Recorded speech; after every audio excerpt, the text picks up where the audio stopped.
morning, everybody. My name is Louise Connolly, and I am Events Manager at Macmillan, Iberia, responsible for organising and coordinating teacher training events and other events in Spain and Western Europe.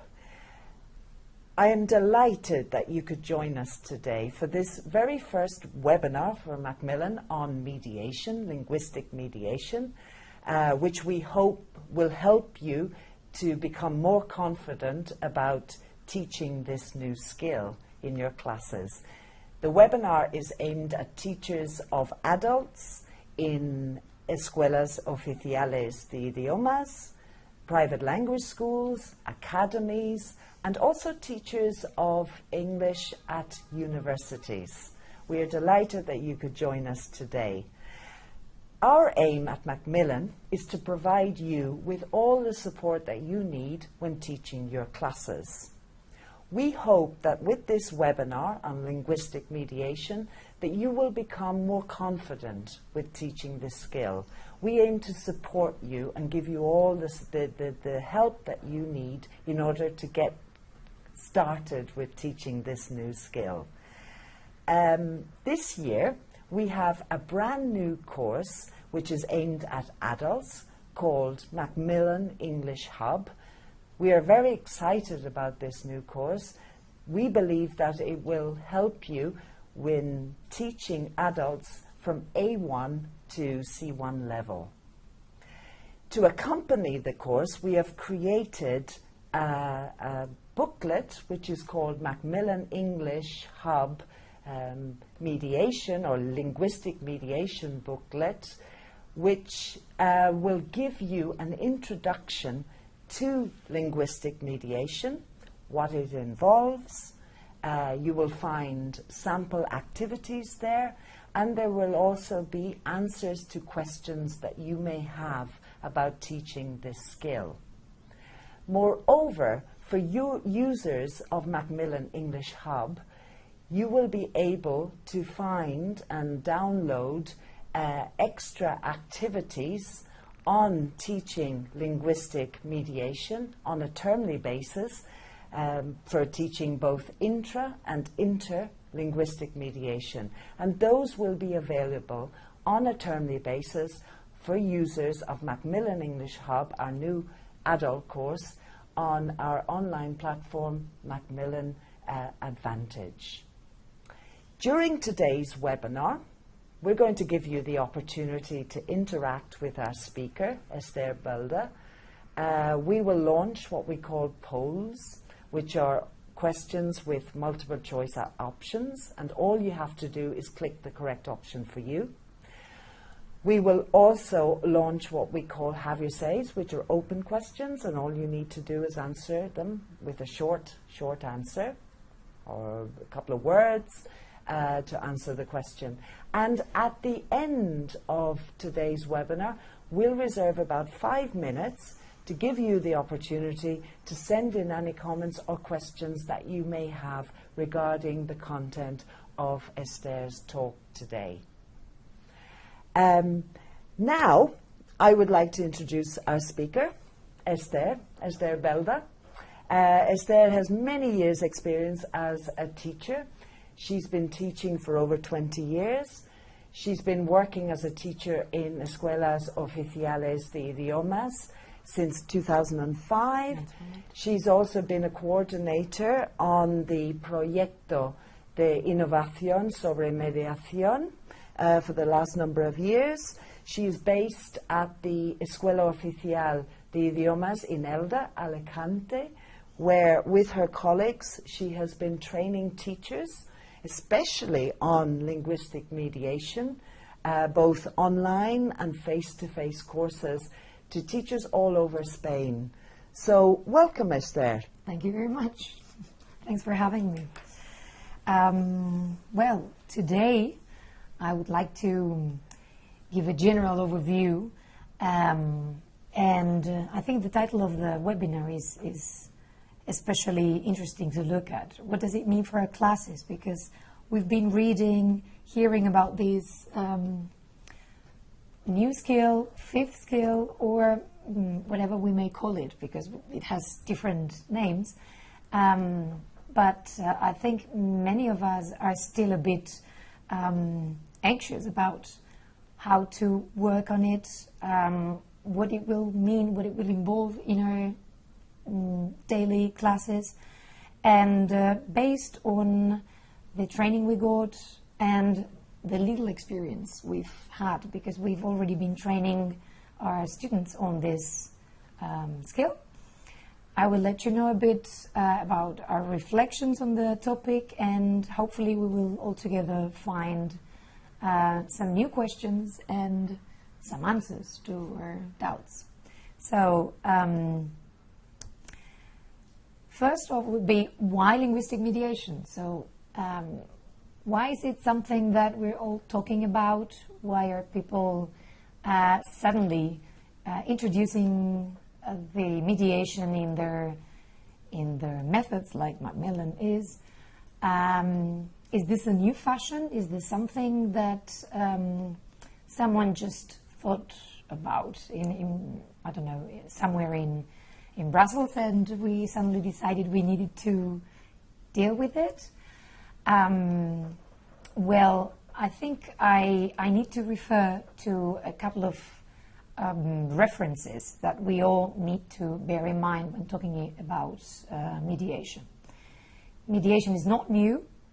In fact, it's something that I think all of us have been already doing, both in our lives, in real situations, and in our classes.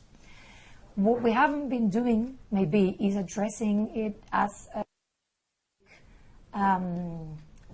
strategy or as a specific skill. And so now the focus is on how to teach mediation, how to assess mediation, and how to develop all the strategies it involves. So, as I was saying, I need to refer to the Common European Framework of Reference for Languages. I'm sure you've all heard about it. Both the original CEFR, which was published in 2001, and the companion volume, which was published recently, 2017, because especially this companion volume has been in these late months, or it's been not very long, but it has been developed all through these years. It deals both with new competencies like the online competence or the reaction to literature or art, but mainly with mediation. So mediation already appeared in the Common European Framework in 2001, but did not elaborate, did not expand the descriptors for each of the levels. What the companion volume has done is, after a long process of a wide research and then piloting and then standardization of the descriptors, it has come to develop very clearly and very descriptively for each of the levels, including pre-A1 level, descriptors for each of the language activities which are defined as mediation. So if we want to know a bit more about this skill, we need to resort to the Common European Framework and to the companion volume, of course. Also, especially for those of you who are teachers of the Escuela Oficial de Idiomas, you know about the Royal Decree 1041, I'm sure you know about that one. That was published in December 2017 as well. And as you know, it should have been enforced in this previous course, but it was extended, I think precisely because there was a bit of anxiety about how to put into practice all these new or not so new points having to do with mediation. So it's definitely not completely new. What it's new is maybe the approach and also the depth with which we should be addressing it. Also, I mentioned here in the presentation and in the handout that you'll be receiving afterwards, something which repeatedly appears in the European framework, which is the reference to plurilingualism and multiculturalism. So it's not by chance that mediation has been developed and is now in the limelight. It's because our reality, the European background, what we can see in our streets in every town and city in Europe has to do with many cultures and many languages sharing same spaces, same situations.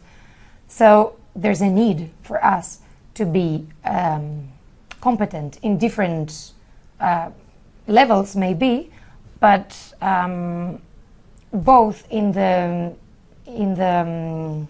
field of culture and language, we need to be competent, and mediation will help us, live and dive through these every time richer and more complex kind of society we live in.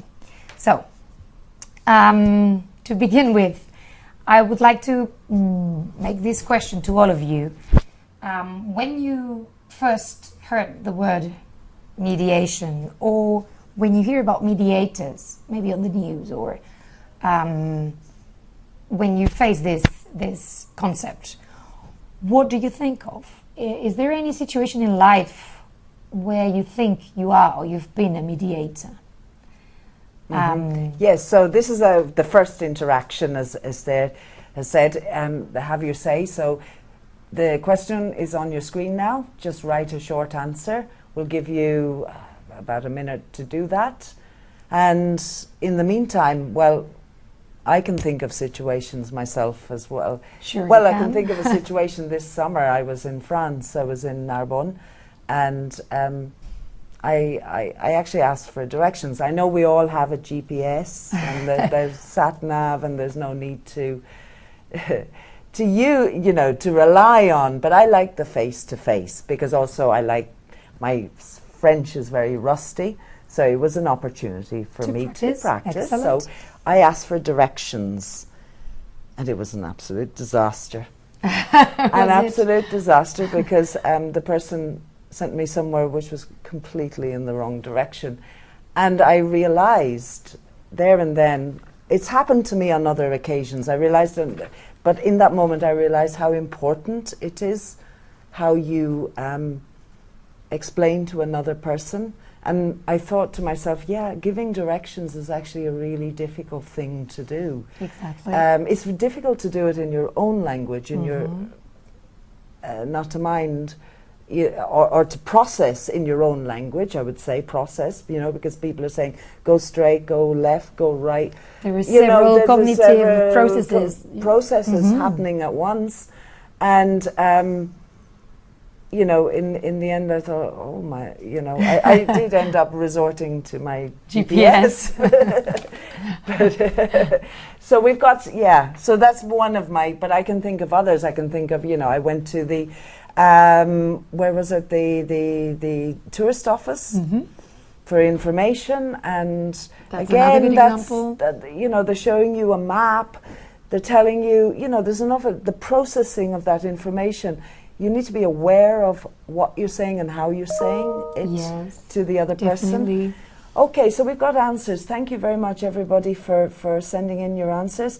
To solve out, to resolve misunderstandings, interaction with tourists, like the example I suppose I gave. At work, yes, good point. At work, when explaining something to a colleague, there is you're mediating information in conflicts, day-to-day situations with students. Hopefully, there aren't too many conflicts with students. Let's see, meetings. Yes, absolutely, in meetings, And this getting your point across.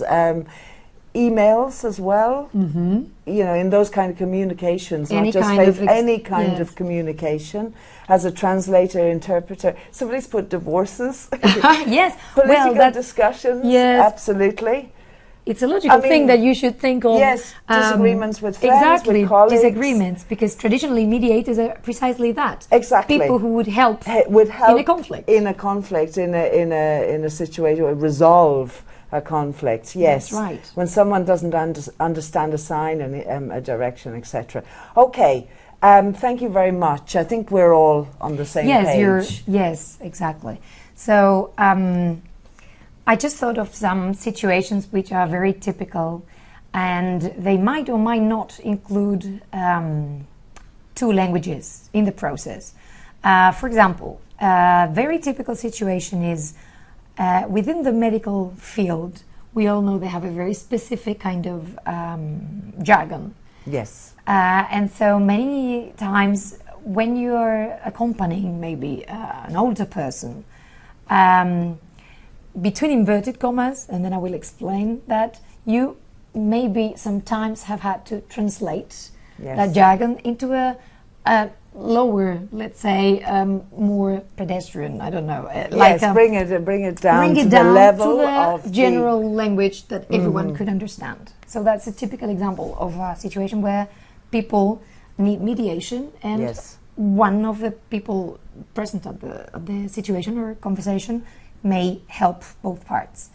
Another situation I'm sure you will all feel identified with is a teacher at school. What do teachers mediate? We mediate all the time. We mediate information so that we streamline it, we simplify things, we expand, so we give further background information and people can understand better. So we are mediators, whether we want it or not, all the time. Another typical example is parents and children. Of course. We need to mediate everything, not just texts, but concepts. We need to simplify, to make it accessible for children. You know, for some and this kind is of on a daily basis, and it's all day exactly. long when we're with them. True, yes. And then, as someone said, within the working environment as well, many times what we do is we extract only the relevant information, or we omit the one that's not really relevant. We summarize all the time. We also change levels of formality register. So, in fact, everything that you thought of, including, you know, divorce mediators or legal mediators, have to do with the idea that is also reflected in the Common European Framework and in the law that we will be abiding by shortly, is that mediators are people who help, facilitate, but also co-construct the meaning, as we will see just shortly after this. So mediators will help, but will have they will play an important role. Okay. So now we have a poll. Yes, that was the initial open question, but now I would like to make a shorter question, which is either yes or no. I would like to know about your experience with mediation. Do you think you have already worked on mediation in your classes? In an explicit way? Yes. Have you aimed at that specific skill in your classes? Yes or no? Or no. Okay, so this is a poll. It's a yes or a no. It's on your screen now. Let's see. We'll just give them a little bit of time because the percentages will change. It seems like people are saying as easy yes. as it may seem at the beginning, because maybe you were not conscious, but you already did yes, something. Exactly. But Or maybe as you you've say, just because started. mediation is a part of everyday life, of our lives, every situation. I mean, we are mediating here as well, and we're helping each other. We're helping the audience, but we're also co-constructing, as you said. Idea. So that double barrel approach is there. It's inevitable, isn't it? So all the parties involved contribute to the final production. Yes. Okay. It seems like a majority are saying yes. Excellent. We're at about 64% and 35, 36%. Well, those of no. you who said no, Okay, thank you. no worries about that. But those of you who said yes, well, possibly you've been working on this in the past without really reflecting on the processes involved or the parties involved.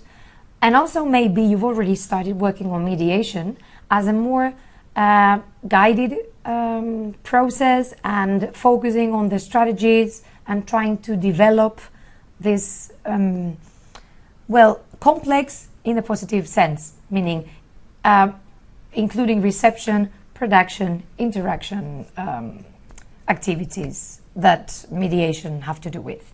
So, another I'm sorry to interaction. keep question. No, this is making good questions, because we but- do want to, as I said at the beginning, we do want to involve you all. Yes. And it's very important that you give us feedback as well. Exactly. And we are working together on this. So the question now is, in both cases, whether you have or haven't taught linguistic mediation, how do you feel about it? Do you That's feel it. positive? Do you feel worried? Do you feel, how do you feel? And could you describe in a couple of, well, in a sentence or so, Yes.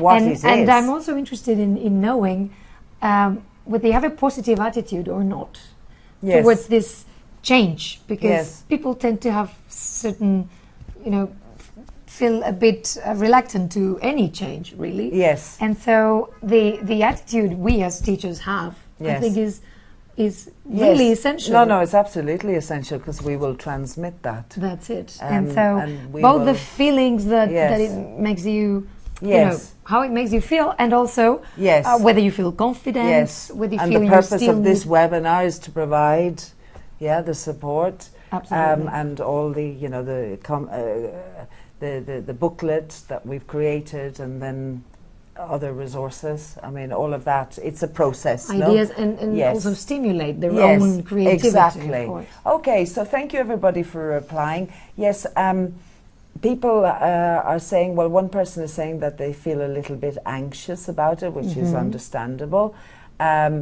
Another person is saying, well, I think we've been doing it without calling it Realizing maybe. mediation.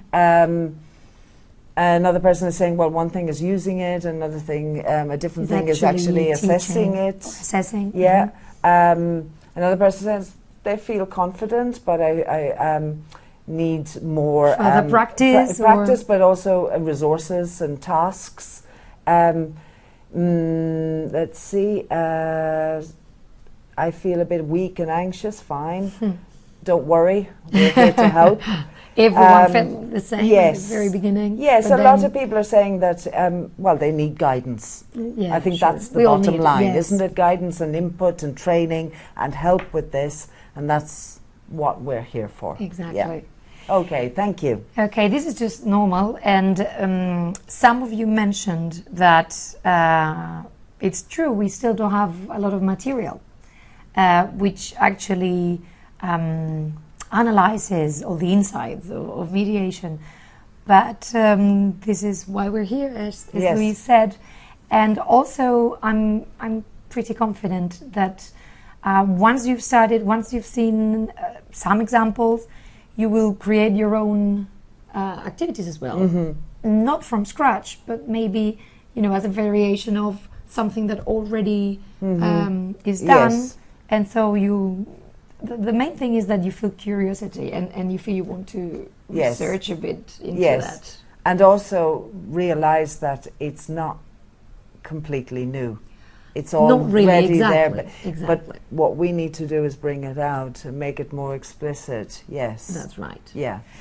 And so next step, this one's a bit tricky. Could you describe mediation? Well, I That's think a what- couple. Yeah. Let's see if we've got some. Maybe answers. they've already answered They've the second already. one as Yeah. well.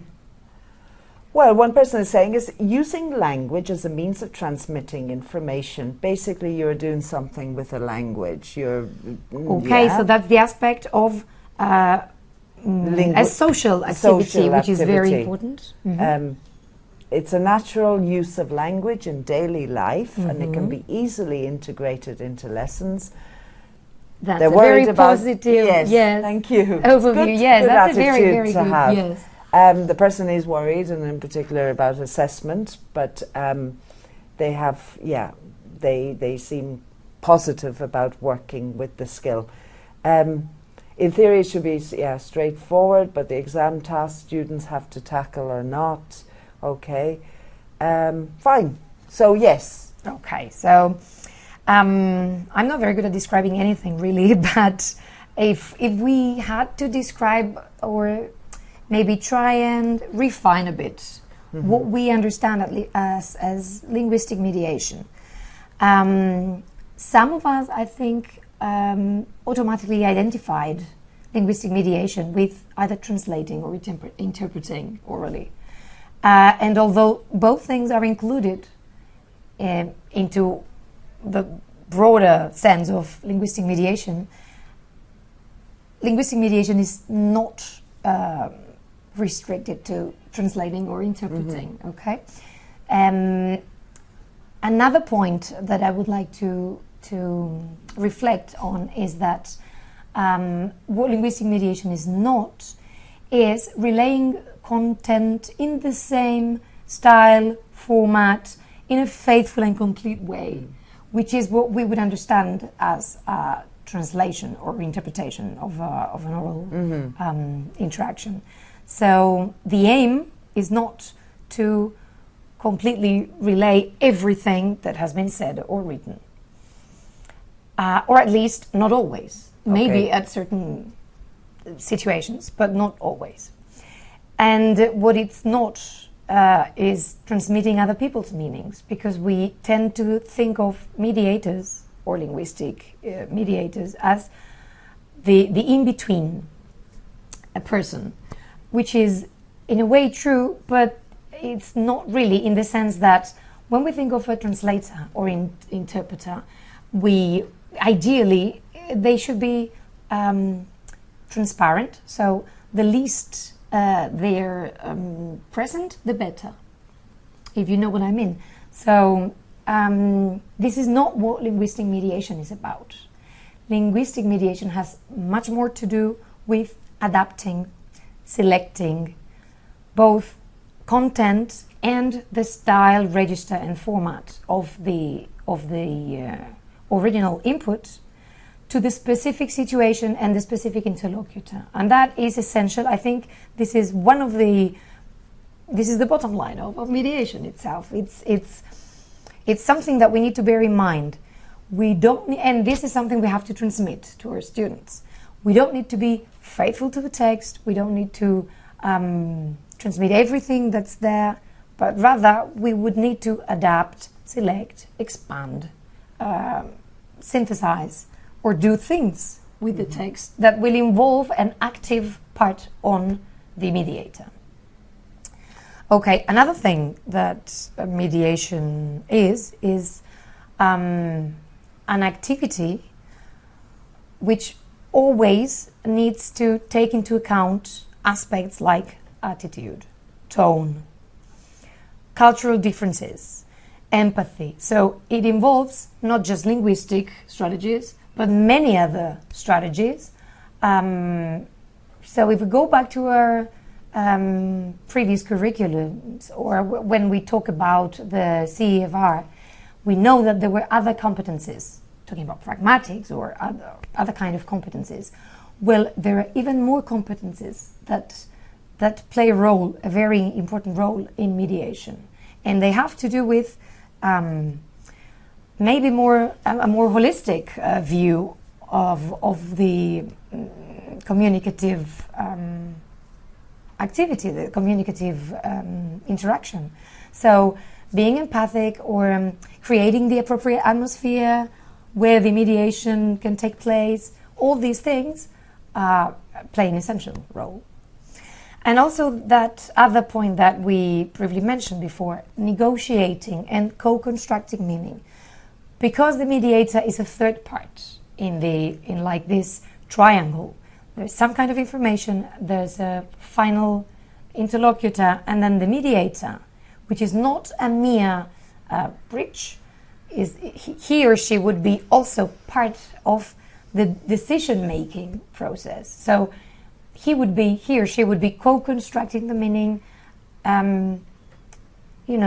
negotiating the terms and deciding on what and how is said.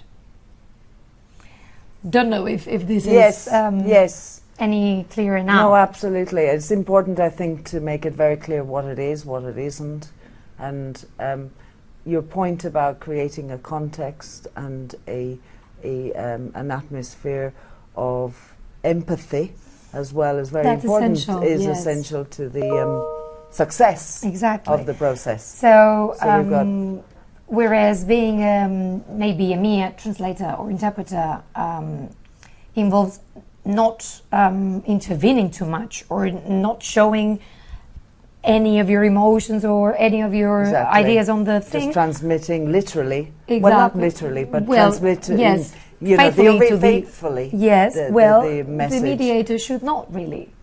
He should, deem appropriate or not this part of the conversation or text to be relayed or not. Okay. Right?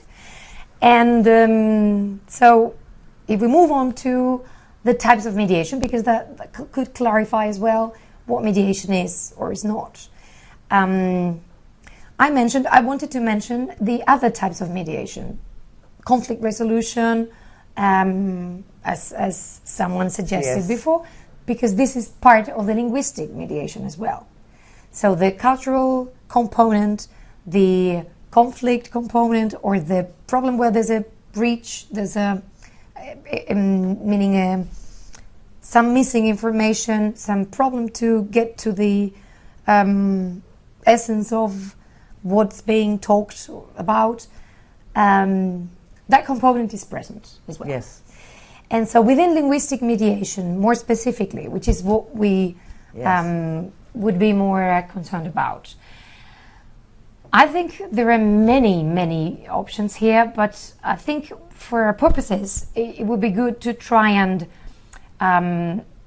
define a little bit the types of mediation we should be working on in our classes.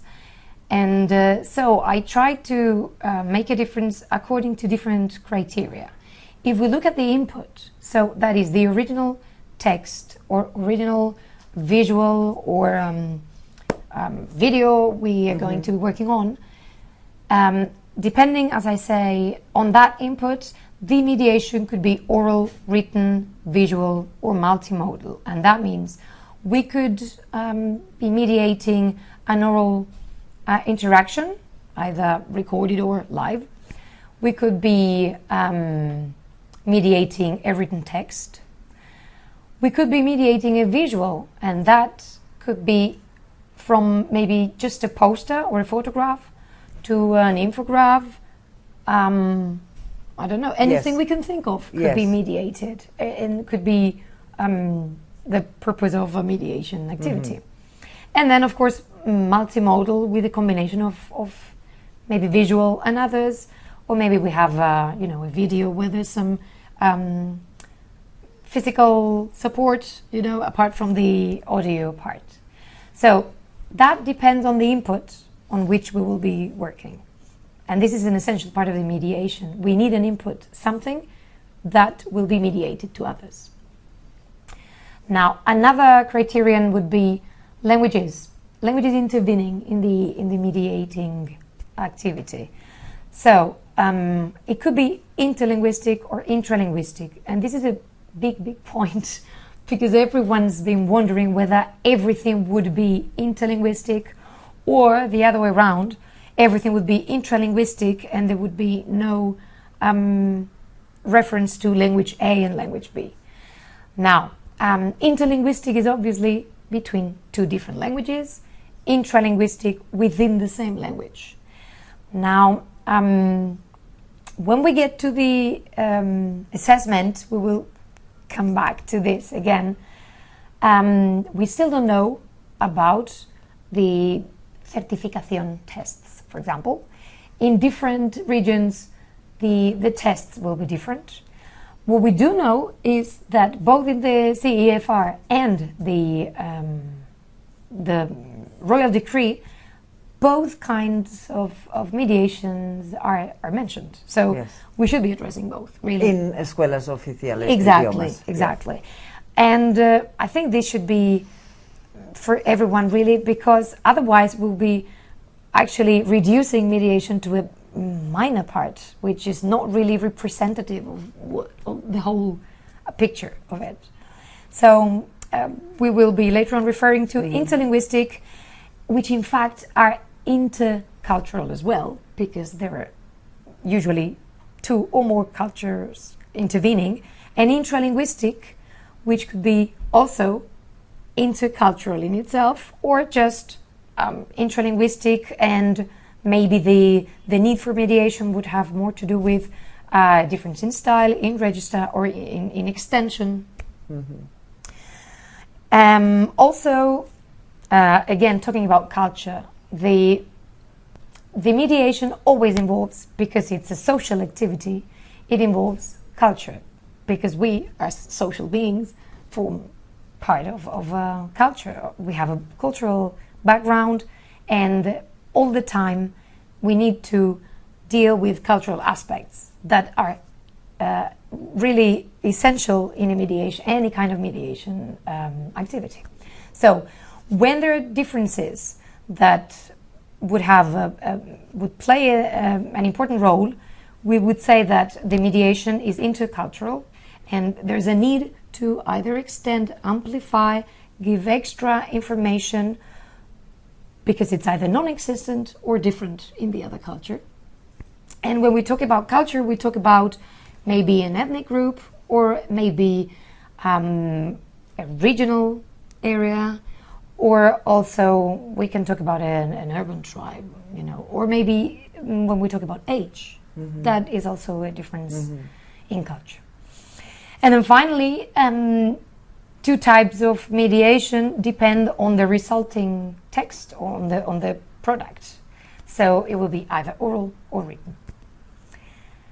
And those we should bear in mind when we're programming and when we're trying to put into place in our classes the kind of mediation we should be dealing with. I think all of them should be covered, if possible. So, more hands-on. Great. I think that's what people really are looking appreciate. For. Yes. So I would like to show you one of the activities that Louise said before will appear. Yes. On this is from the Macmillan English Hub Linguistic Mediation booklet. Yeah, well, this one will actually appear on the platform that you will be launching. On the platform, yes. And this was an activity that we envisaged for the B2. Okay. So as you can see, this is what we would call, now if we go back a bit, so according to the input, this is I would say multimodal, because this is an infograph with quite a lot of data. There's quite a lot of text inside, but it's quite, you can see at first sight that it's neither A or B sort of infograph. And so according to the input, it would be multimodal. There's some oral support and some written text. According to the languages, well, this is in English. So this will be intra-linguistic. From English into English. According to the cultures, well, we will talk about that, because I think this also deserves maybe a point here. And then the resulting text, well, it depends on the task that we have defined for this text. So this is the input that we would be giving our students, and I'm going to play a little game with you if you want. I can show you this as an example of a possible task. Explain in your own words the infograph to your partner. Focus on the most relevant information. I'm sure we're all familiar with this kind of activities. This come as a warm-up or as a reading exercise after a text in many of our books. So my poll now... We've got a question again. It's a poll just based on this task for the infograph. Is this effective linguistic mediation? Yes, Is so it- if you want, we can go back to the Yes. task. So the Explain- item would be like this. Explain in your own words the infograph to your partner. Focus on the most relevant information. Is this effective as a task? Would you basically? regard this as a mediation activity? Let's see.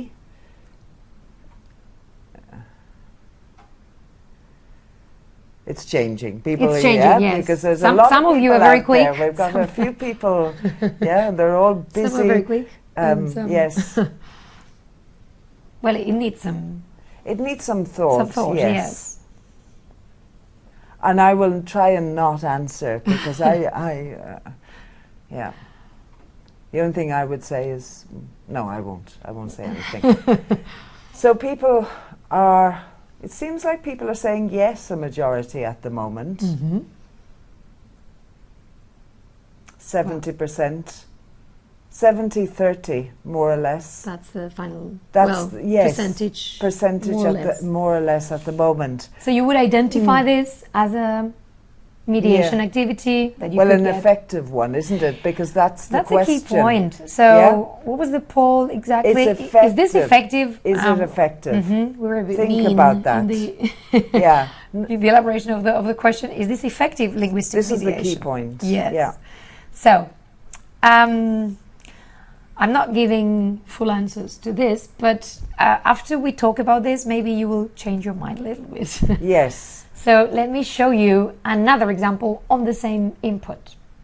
Okay, so number one is what we just read. Explain in your own words the infograph to your partner. Focus on the most relevant information. So up to this point, true, we had been doing similar things in class. Now let's have a look at a second possibility where we get, I would say that the first part is a context, the second part is the exact task, the item for the task. So, Louise, would you like to read that for Yes. them? Or Yes. The whole thing. yes, please. Yeah. So Maybe we Alice can is stop a after- yes. 35-year-old friend of yours who has recently lost her job. She's been working in a very isolated environment and she needs to socialize and enjoy a trip. You know Alice well, and you think the perfect way for her would be to travel with friends. So there's a lot of information here. Yes, quite a lot of information. We're not used to getting that much information, really. What we much more accustomed to receiving from given tasks, especially those in exams, because we want to keep it short and clear, Yes. are very short instructions Yes. like the ones in number one. Yes. However- but for me, if I look at this, I think, what's the context? Okay, well, let me explain a little bit. So, originally we had an infograph. Yes.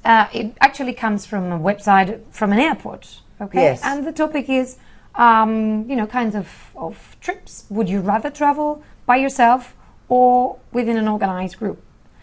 And this would be a possible warm-up activity, maybe, but we don't know. We have no idea either what it is for or whom it is aimed at. Exactly.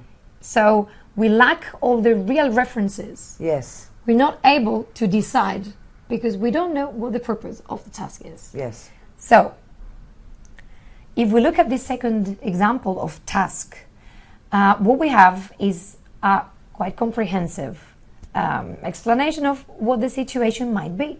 So we know who we are talking about. I especially highlighted she's a friend of yours because that defines the way you'll be addressing her. That shows that, of course, the register will be informal. Yes. You will feel confident and Be empathetic. you will be empathetic and you know the person quite well. So when you advise, you will maybe will use adopt certain modal a verbs certain and tone. not others. The tone will be different, so it defines quite a lot. That's one part. We also decide on the mindset, so we know the feelings that we might be having at this very moment. She's just lost her job, so you want to be, Sympathetic to her. Yes, encouraging. You want to cheer her up a little bit. And the second part says she's been working in a very isolated environment. So she needs to socialize. That's the main need that you can identify. And enjoy a trip. So because of these details, we will definitely decide on one of those two options that we were given. Yes. And of course, we will be focusing on that one. And if we mention the other one, it will be only to maybe highlight the negative points, which is why she shouldn't be choosing that one. Yes. Right? So the actual task says, you know her well, and you think the perfect way for her would be to travel with friends. So they're guiding you through the right path. And then the exact task would be send Alice an informal email, and you're giving the extension as well. Yes. Because you don't have much time, or maybe because you want to give them enough room to be able to explain, but not too much to be, to ramble about other information which is not really relevant for the task.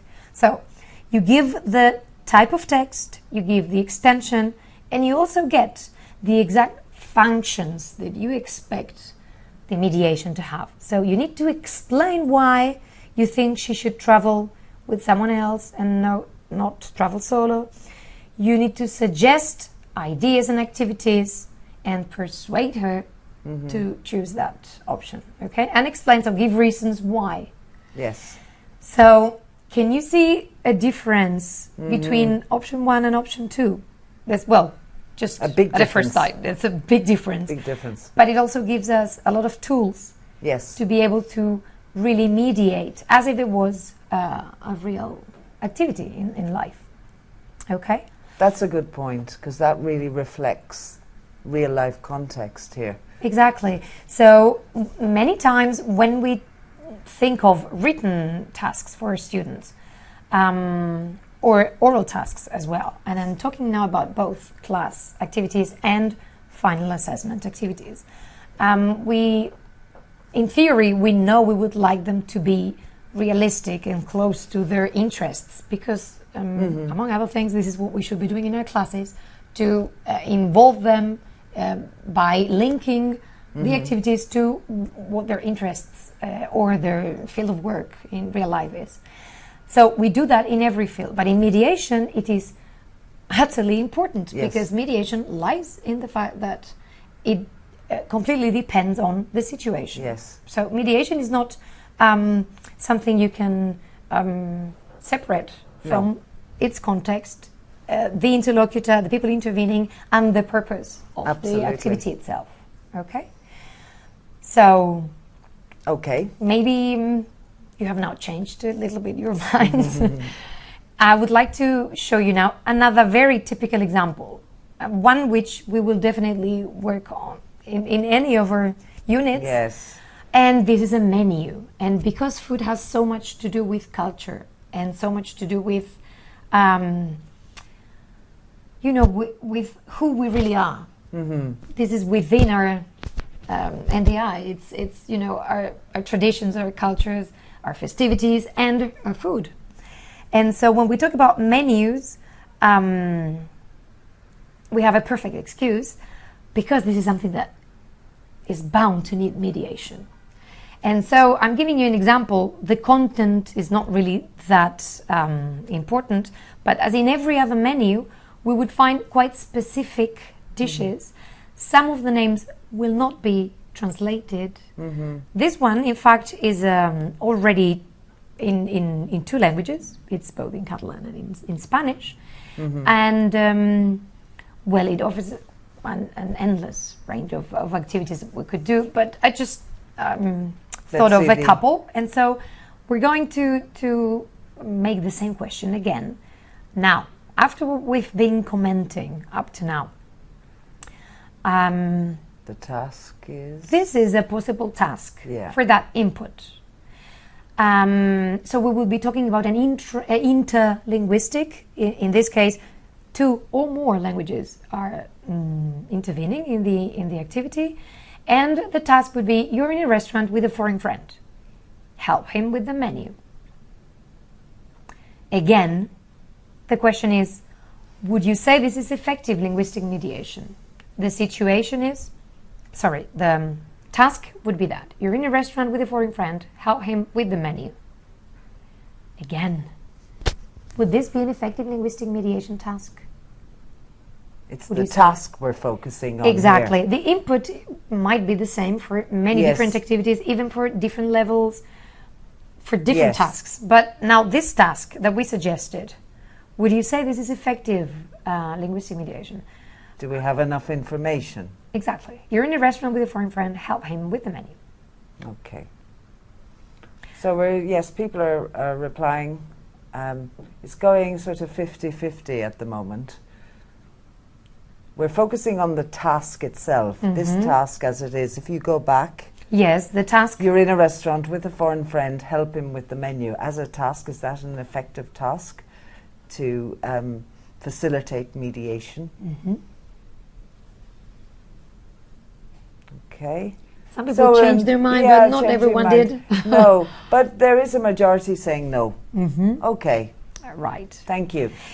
So, if we go back to what we said before, I'm giving you now another possibility, which would be much more close to a real mediation activity. So, let me read that one for you. Your friend Stephen has finally come to visit you in Spain, and you have taken him to your favorite restaurant. He doesn't eat meat, and the specialty of the house is fideuà. Help him order his food. It is actually not that different from the original task. You're in a restaurant with a foreign friend, help him with the menu, but we now have more information. Much more information, and we have key details. Yes. That will make us focus on specific aspects, both of the input and the task. So we know now that you are with your friend in your favorite restaurant, so you know it quite well. You have already been there. So you can include your own tastes, your previous experiences. Recommendations. Recommend with the ground, you know. And you know that he doesn't eat meat. He's a close friend of yours. You know about his tastes and his circumstances. And you also know that the specialty of the house is fideuà.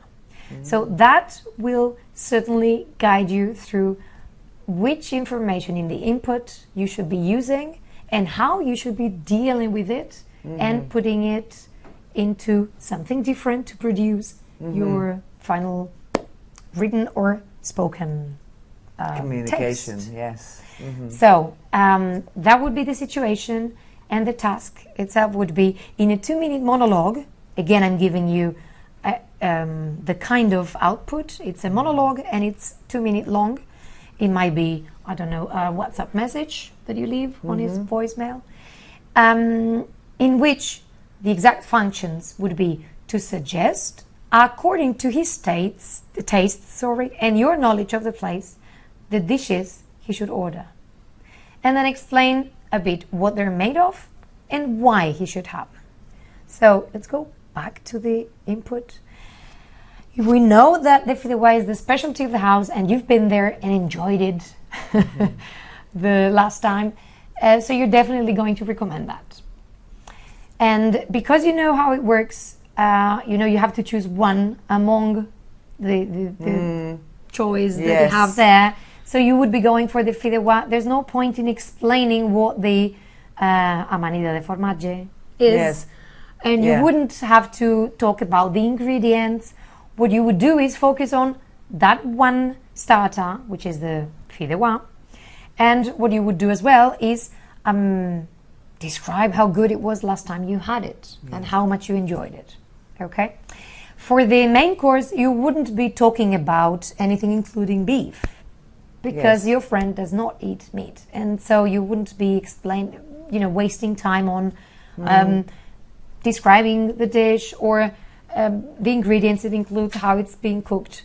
You would be focusing on what you think is useful because that's what you would do in real life. Yes. And that is what your friend Stephen, needs to know. Yes. He's not interested in the rest, right? So, for for a really effective mediation, we need to know details, and we need to know the functions, so the purpose, again, to whom it is aimed at, what I need to mediate, what for. Okay. Okay? Right. So, basically, what should I be doing in my classes? So, I just gave you a couple of examples. How can I address them? Where do I begin? So, simple general things are, for example, start with simple tasks, addressing one strategy at a time. Sometimes, because we want to cover everything, we feel tempted to either design tasks which are too demanding or try to cover too many points at the same time. I think we need to address one thing at a time, especially at the beginning.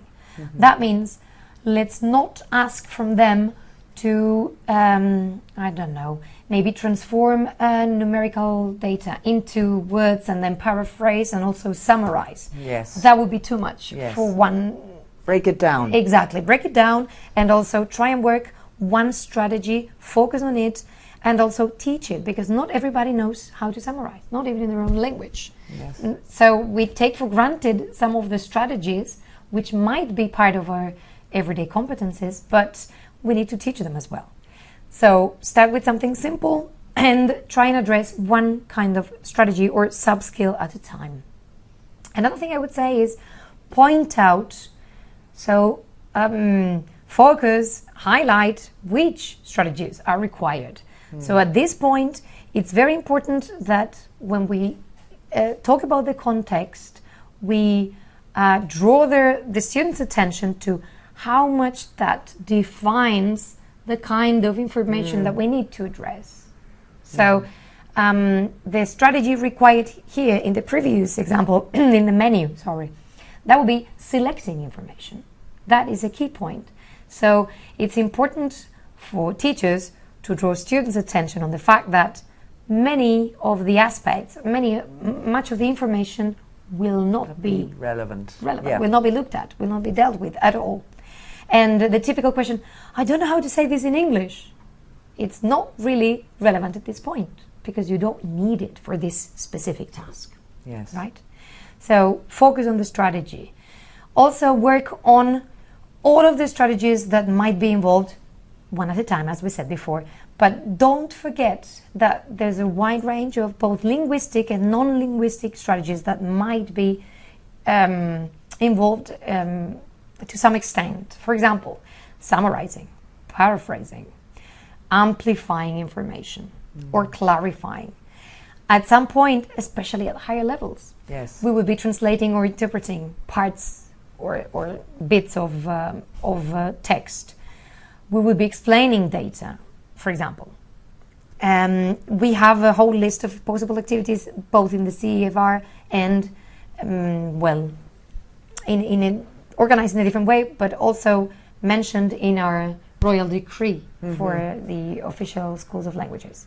And the non-linguistic strategies. So what we mentioned before about more cognitive maybe, or more holistic things like attitude, creating the appropriate atmosphere, maybe mediating concepts, as the CEFR says, not just texts, predicting possible misunderstanding and trying to anticipate them and facilitating them, all these things that are involved in the process.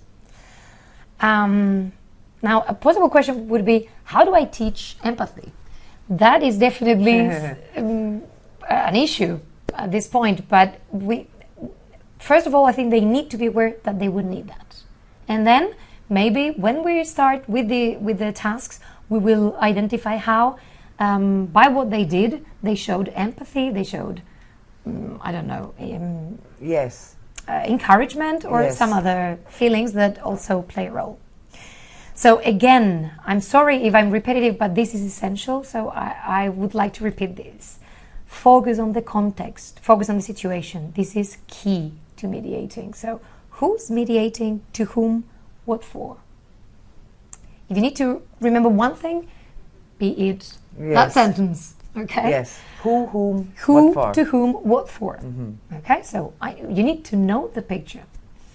And also, one thing that I would say is also especially important, that we do it with every other activity which has to do with either reception or production, is an appropriate warm-up and a post-activity reflection.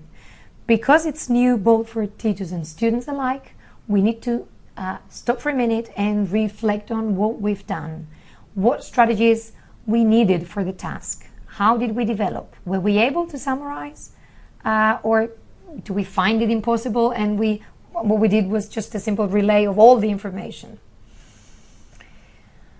Okay, one more thing, mediation activities should be related. These might be obvious things, but I think they're worth mentioning. It should be related to the unique topic. It just can't be something that we do from nowhere, and then we suddenly do a mediation activity in class and it's not related to what we've been doing before. It really needs to be related to what we've been doing, both the grammatical aspects, vocabulary, anything we've been dealing with in the unit, and then nicely put all that together, force them to use all these things that you have been working on in the mediation activity.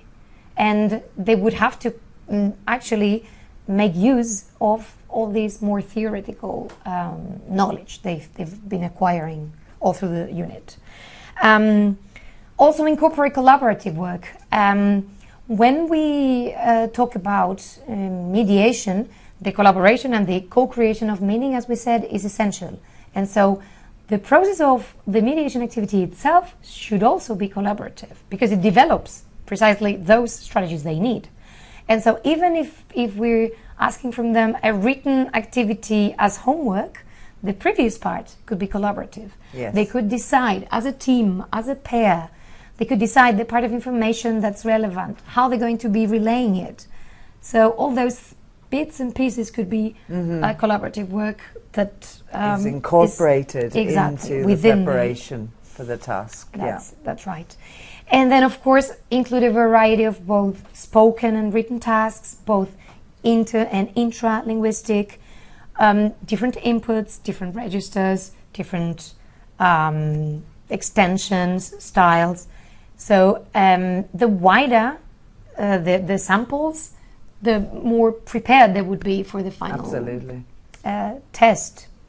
And so I think we would skip this. No, let's look at it. Okay, well, this one is the example appearing in the booklet. And this was designed for a B1 activity. And we've got something similar. So the situation is a couple of friends of yours who are an elderly couple from England. They would like to buy some property in Spain, and they ask for your help.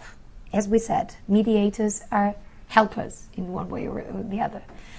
And so we've got some more details. They need to be close to a hospital because they have some health problems.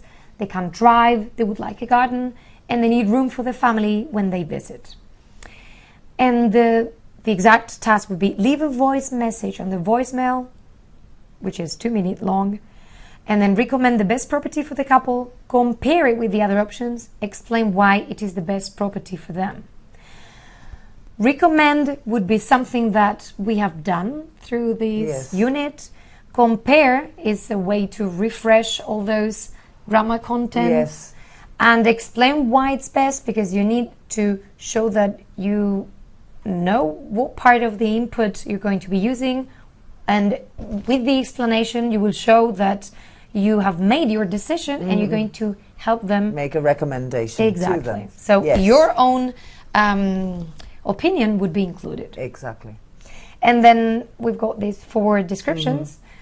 Luxurious villa, an apartment with all the facilities, a studio, and then an old house in the country. Country house. Okay. Yes. So because of the short definitions we've got there, we should be quite aimed at the more adequate solution for them, which in this one I think it was, I seem to recall it was number 2, because it included the garden, because it was it had all facilities nearby, and then so it met all the requirements, exactly, as it were. Exactly. Okay. So, and as I said before, if this was a classroom activity, it would include a warm-up, a recap of the needed vocabulary and grammar. It would include a post-activity reflecting on the fact that they had to select, omit, and then maybe give further explanation to something that might be related to the cultural aspect of Spain. So maybe a country house in Spain is not the same as a country house Yes, exactly. in England or in any other English-speaking country, right? So I know you all know, you are a bit obsessed, as I am myself.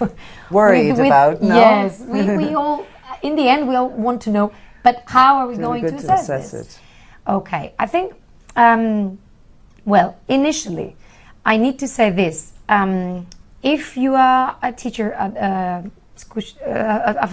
one of these official school of languages, at the Escuelas Oficiales de Idiomas, in each different region, the law would be different.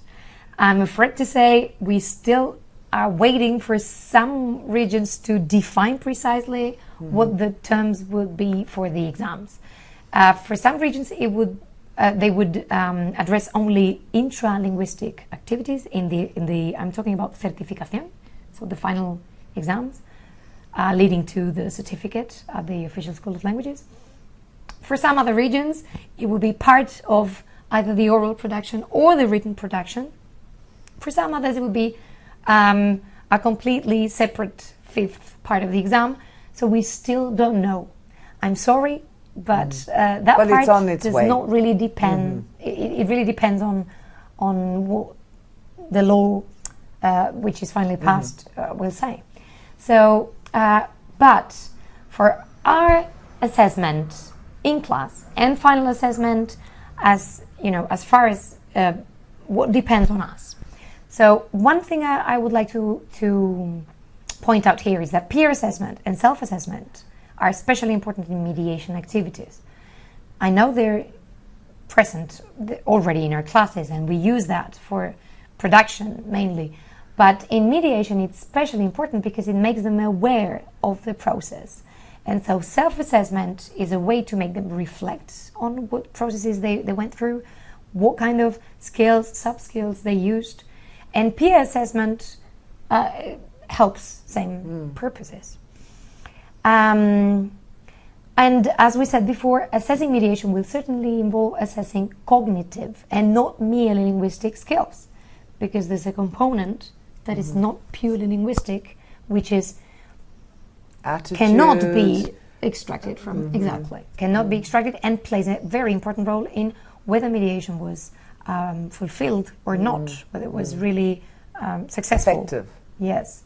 And then assessment, of course, should reflect the initial objectives of the tasks, and that is relevant when we talk about the tasks either we design ourselves or the ones that we use in class for training.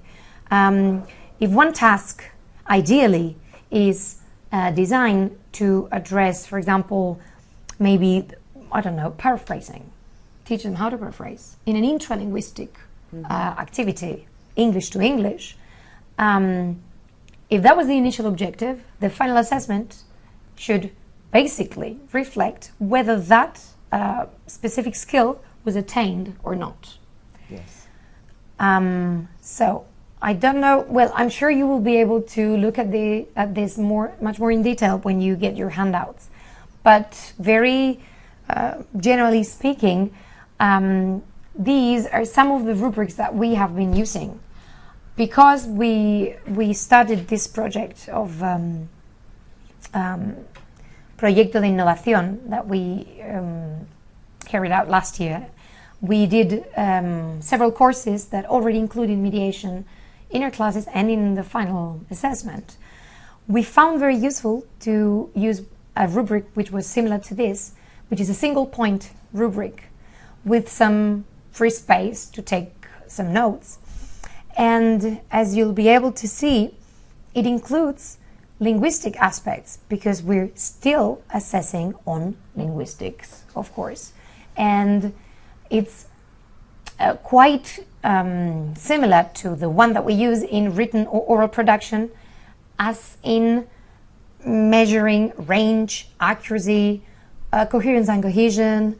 It also measures, if it's an oral linguistic mediation, it will have to measure pronunciation, fluency and intonation, because it plays a role also in whether the mediation was effective or not, whether it was successful.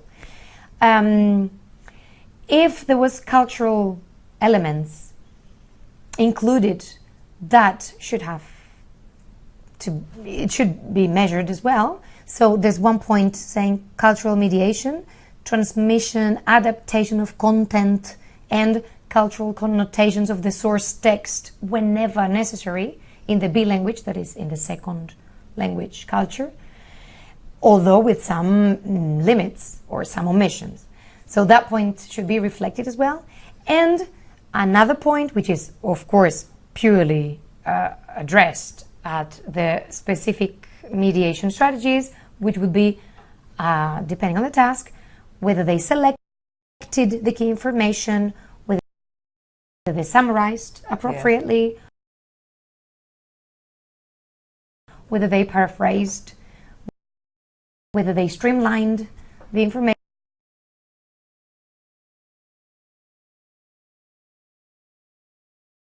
or not, and whether they interpreted appropriately or not, and that should be adapted to the level according to, I think, the descriptors given in the companion volume. Those are an excellent guide. So if we still have doubts, maybe we can even see a task and design a possible mediation activity. We see an input and we think of a possible activity and we don't know exactly which level it would be aimed at. A good idea would be to resort to the companion volume, read some of the descriptors. They give examples of actual input. For example, I'm now remembering pre-A1 or A1 level, which seems like an impossible thing to do. In fact, there are examples of activities like relaying information in a signal, or very simple information from an audio like timetables or maybe opening times. Yes. So very concrete, specific. Yes, they will give us ideas and the level to which they should be reaching as well. So sufficient use of vocabulary and grammar for the level. We all know exactly what we're talking about when we say sufficient use of vocabulary at B1 level, for example.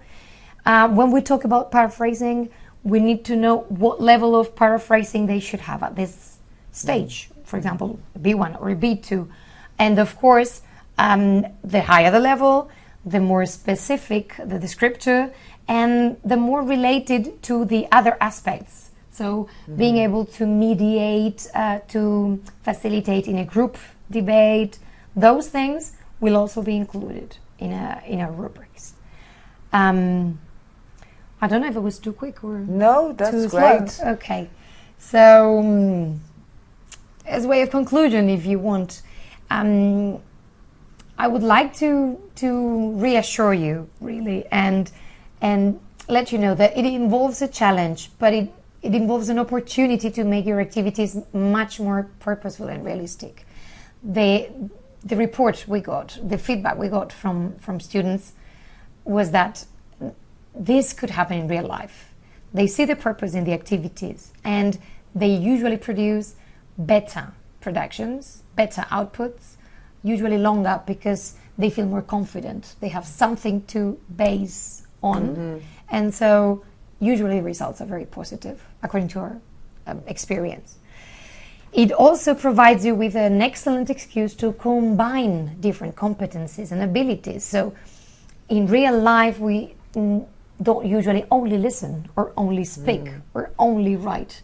We usually combine different things. And this is what mediation requires from students, to combine. They need to read something, process it, then decide, and then put it in another format, in another style, or register, analyze. So it involves both receiving competencies, productive competencies, interactive competencies, everything together. Yeah. Integrated. So it's like the the quintessence. It's like the perfect excuse to put everything together. And also, I can assure you, it can be great fun in your classes. It proves to be great fun. Great. So, how do you feel about mediation hopefully now? Slightly better than before. So we'll just give you about a minute or less than that to answer this question. How do you feel about mediation now? Do you feel more positive? Many of you at the beginning did make reference to the assessment part of it. Now that Esther has gone into more detail on that and showed a possible example rubric and referred to the royal decree and the booklet, as a reference guide the companion volume, yes. The companion volume. Some of these things will differ quite a lot depending on the institution they work for and depending on the region. Yes, absolutely. I mean but it's coming. It's coming definitely. But the points that you reflecting made, on it will be helpful, definitely. Absolutely. Regardless of the final decision they make on the certificate exams. But what we do in class and the way we assess in class should involve some reflection on our part as well. Exactly. And what you did get across, I think, was the integrated nature of this, and that obviously, yes, as you go from the lower levels, 8-1, it's much more specific, focused, much more, let's say, itemized in a way, and then as you go up the levels, it becomes much more more and more integrated. Yes, I would imagine it becomes more complex. Not only in the product itself, but also in all the elements coming into. Yes, but all of these elements that you're talking about, and all of these strategies are strategies that we need in real life. That's it. That we have to use, and as a result, in a way, that is a key motivation, isn't it? That's exactly. The key. So it's not only because it will be part of the exam. It should be at least because it's really helpful, and they will see it's got practical use. Exactly. In real life, in the work environment, in social environments. Great. Everywhere. Well, we've got lots of comments in from people. Thank you very much. Nicola says she's a bit more relaxed, a bit nervous about the new exam task this year. Yes. But I think it's not as complicated, perhaps, as we thought it would be. I think it's a question of, as we said, addressing one thing at a time. Exactly. And then getting some experience, seeing more examples. Exactly. Conchita, better. Still hoping the public administrator will let us know what they decide. Yes. Much better. Mario says, yes, it gave a lot of new ideas for my lessons, and I found out I am a nice mediator already. Well, I'm glad to hear that, Mario. And very good. More confident, more positive, more relaxed. Can't wait, somebody says. Excellent. They're very good reaction. Excited about getting started with this. And other people are saying feel challenged, yes, but that can be both positive as well. Yeah. Relieved, good. Glad to hear that there's been a sigh of Brilliant, yes. Great, okay. And shall we now pass to what we would like to do now is give you an opportunity to send in any comments or questions that you have about the what Esther has been talking about today, about linguistic mediation, about the application to the classroom, the examples, for example, that she gave, and also assessment. If you have any comments or any questions, please do avail of this opportunity now. We will open that to you. And I may not have the answer to all questions, but the good thing I think is but that we started reflecting as a mediator on that. Good. Good. Yes. I think it's, as with every new step of the way, it will be something that everyone will be contributing to. Yes. So the more we see of, other regions Yes. putting into their exams. Exactly. And when we see more publishers like you Yes. offering Yes, support. good examples, yes, which are guided with the guide for the teacher. Absolutely, it's really important because that guide will then be successfully and effectively transferred into exactly. Well, yeah, but also to the student. You know, with as you say, these need to be very scaffolded.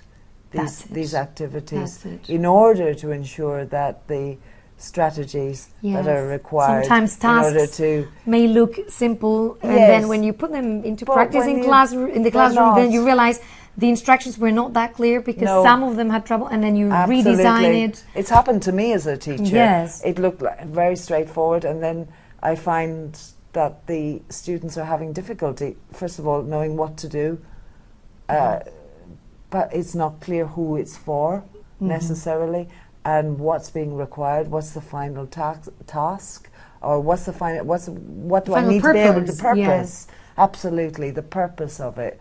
Yes. Great. Well, thank you for sending in comments, everybody.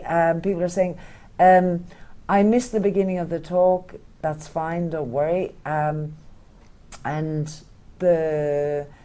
are you going to publish this present?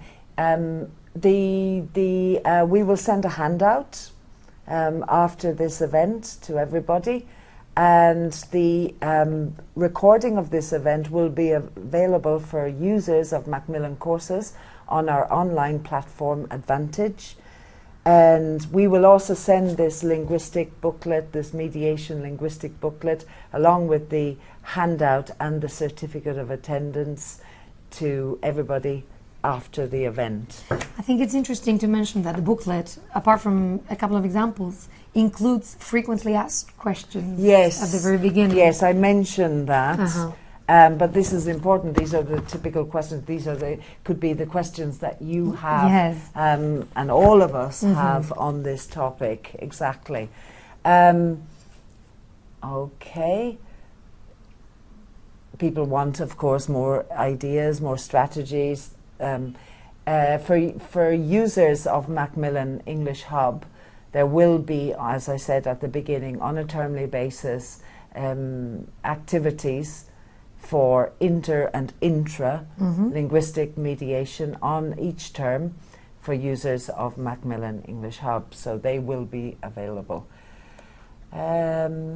Okay, and somebody's asking, is this task, I'm not sure, is this task similar to the one in writing one PET exam? I'm not sure which task they're talking about. Based on functions of language.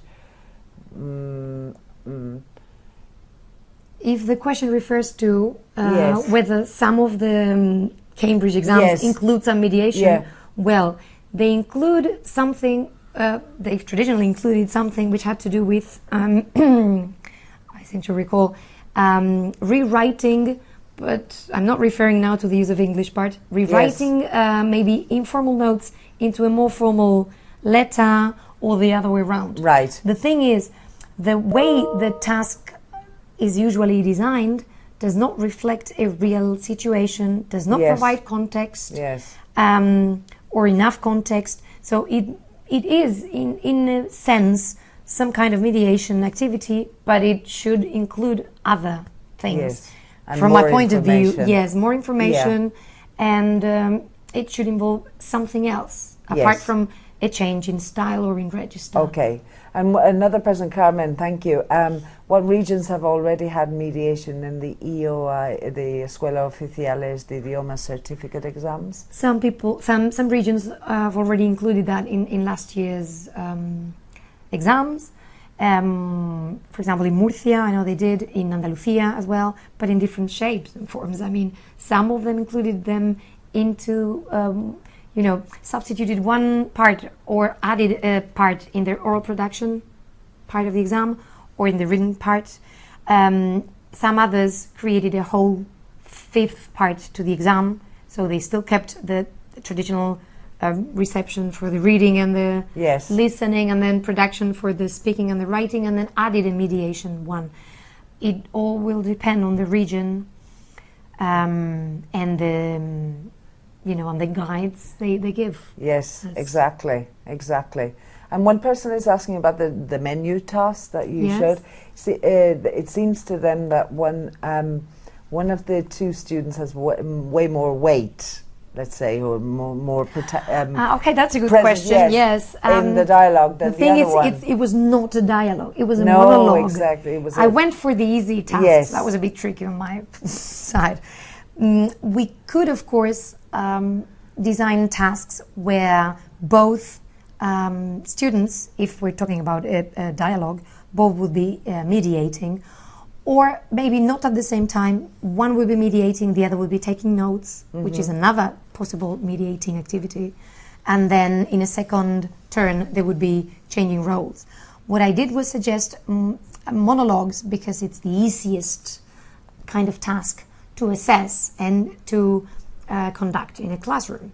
But of course, we could design many kinds of activities. It's a very good question because when we design activities, we need to bear in mind that all students should get same opportunities to practice the same strategies. So if we decide on two roles on a real dialogue, we need to make sure that they are both very guided and that one would be mediating at a certain point and the other one would be mediating at a certain other point. So that's why this one was designed as a monologue. Yes. If we maybe in class try to do something different, we can try with 3 people groups or with even bigger groups, but then we need to organize things and scaffold them even more. Yes, exactly. And just one last question. Sure. Juan Lago is asking, what is your opinion about using the very same text as a source? Input, yes. Input for assessing production and mediation, but separately. Okay, so same input Yes. for production and mediation. Yes, well, what we did in this last course was, in fact, substitute the monological part of the exam. In the Valencian community, we have, as in many other places, a monologue and a dialogue. Extension differs depending on the level, of course. What we did in these courses where we already taught mediation and assessed it, which was B1-1 and B2-1, is exchange the monologue into a mediation monologue. So with one text, what we did was, the input was not too long, and with that text, we asked them to produce an oral text, which would be of the extension, which is appropriate for the level, and would, be assessed on, and that would be production and mediation. So the monologue would be for production and mediation, the dialogue only for interaction. Okay. That's what we did. And I think that's quite sensible because it won't make much longer exams. And in fact, you will be still assessing linguistic abilities. Okay. Well, thank you very much. Thank you for Thank all you. the questions Thanks and everyone. comments. Thank you so much, Esther, for this talk. I mean, Thank you for having me. There's a tremendous interest out there on this topic, linguistic mediation, and I think you've provided us with a very good overview of what it is and what is not. And also, in particular, of great interest to everybody is how to begin to teach this, to apply it to our classes, which is key to all of us as teachers. So that's been great. And thank you, everybody out there, for attending, for participating in the interactions, the polls, the have you says, and now the send your questions at the end. It's been a real pleasure to spend this hour or so with you. It's my pleasure. At the beginning, I mentioned that there would be a handout. There will be a handout. We will send an email to you all with the handout, and also we will send a copy of the linguistic mediation booklet that accompanies our new adult course, Macmillan English Hub, to you. There's a button on your screen as well, I think, where you can download it as well, this booklet. And for users of Macmillan English Hub, the recording of this event will be on our platform, our online platform, Advantage. I would like now to invite you all, one final request to you, to complete an online survey that we're going to launch now. It's called SurveyMonkey. It's a questionnaire. It won't take you too long, a couple of minutes. We really, really value your opinion, and it's really important that we hear from you, because this will help us to improve future events. There are questions on the day, the time of the event, the usefulness and relevance of the talk today given by Esther. Also, suggestions. You can give suggestions about how to about topics and subjects for future events. And also, if you would like to collaborate with Macmillan in terms of joining focus groups or email contact, etc. And if you would like to hear more about Macmillan courses, new courses like Macmillan English Hub for adults, which covers A1 to C1, we can put you in contact with your local rep, etc. So, thank you all very, very much. I wish you all the best. We're at the beginning of the new school year for 2019-2020. All the best with the course, and we will hopefully see you again in the not too distant future. Thank you, and thank you, Esther. Thank you. Goodbye. Goodbye.